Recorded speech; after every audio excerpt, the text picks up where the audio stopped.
Subscribe कीजिए law updates YouTube channel को और साथ में ही बेल आइकन को प्रेस करें न्यू लॉ रिलेटेड जानकारी के लिए।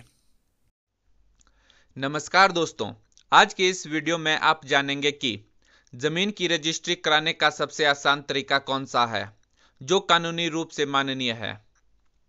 खुद की जमीन लेना हर व्यक्ति का सपना है।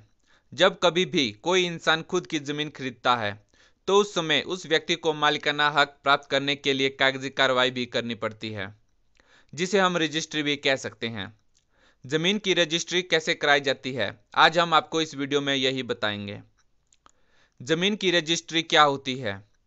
जमीन की रजिस्ट्री एक ऐसा दस्तावेज होता है जो इस बात को साबित करता है कि आपका उस जमीन पर मालिकाना हक है। मतलब जो पहले उस जमीन का मालिक था, अब उसका जमीन से हक नहीं है, बल्कि अब आप उसके मालिक बन चुके हो। यहाँ पर आपने उसे पैसे देकर बदले में जमीन ले ली है और उसके सारे हक आपको उससे प्राप्त हो गए हैं।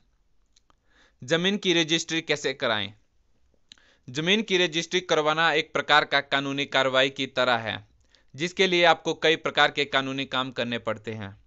हम यह सभी काम आपको एक एक करके इस वीडियो में बताने वाले हैं, जो आप जमीन की रजिस्ट्री करने के लिए इस्तेमाल करेंगे। पॉइंट नंबर 1, प्रॉपर्टी की सही कीमत का आंकलन करना। प्रॉपर्टी की रजिस्ट्री करवाने के लिए सबसे पहले आपको उस संपत्ति की कीमत का सही तरीके से पता लगाना चाहिए, यानी कि उस संपत्ति की मार्केट वैल्यू कितनी है। इसके बाद आप उस संपत्ति का सरकारी रेट पता करें और फिर सही कीमत का आंकलन करने पर ही रजिस्ट्री का प्रोसेस शुरू करें। Point number 2, stamp duty paper बनवाएं। जमीन की कीमत का आंकलन करने के बाद सबसे पहला काम यही है कि आपको स्टैंप ड्यूटी पेपर बनवाना पड़ता है। आपकी प्रॉपर्टी पर आपको कितना टैक्स जमा करना है, जो कि जमीन की कीमत के हिसाब से तय किया जाता है। इन पेपर का मूल्य हर राज्य के लिए अलग अलग तय होता है। इस पेपर को आप कोर्ट से भी खरीद सकते हैं या फिर आप इसे किसी वकील के माध्यम से भी प्राप्त कर सकते हैं। पॉइंट नंबर 3, जमीन बेचने और खरीदने का एग्रीमेंट। स्टैंप ड्यूटी पेपर बनवाने के बाद अब आपको एक एग्रीमेंट बनवाना पड़ता है, जिसमें आपके द्वारा जमीन खरीदने का और सामने वाली पार्टी के द्वारा जमीन बेचने का विवरण किया गया हो। इसके अलावा इस एग्रीमेंट के अंदर मुख्य बातों को भी दर्शाना बेहद जरूरी है, जैसे जमीन का मालिक बदल चुका है और जमीन को कितनी कीमत में बेचा गया है। जमीन विक्रेता द्वारा लिखी गई हर जानकारी को एक बार यहाँ पर अच्छे से जरूर पढ़ लेना चाहिए।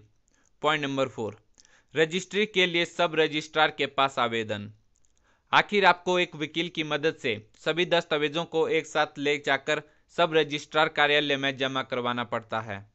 सब रजिस्ट्रार कार्यालय में जमीन खरीदने वाले और बेचने वाले दोनों को ही जाना पड़ेगा। इसके साथ ही 2 अन्य गवाह को भी वहां पर जाना पड़ता है। गवाहों के पास गवर्नमेंट आइडेंटिटी प्रूफ होना बेहद ज़्यादा ज़रूरी होता है, जैसे कि Aadhaar card, voter card, driving licence आदि।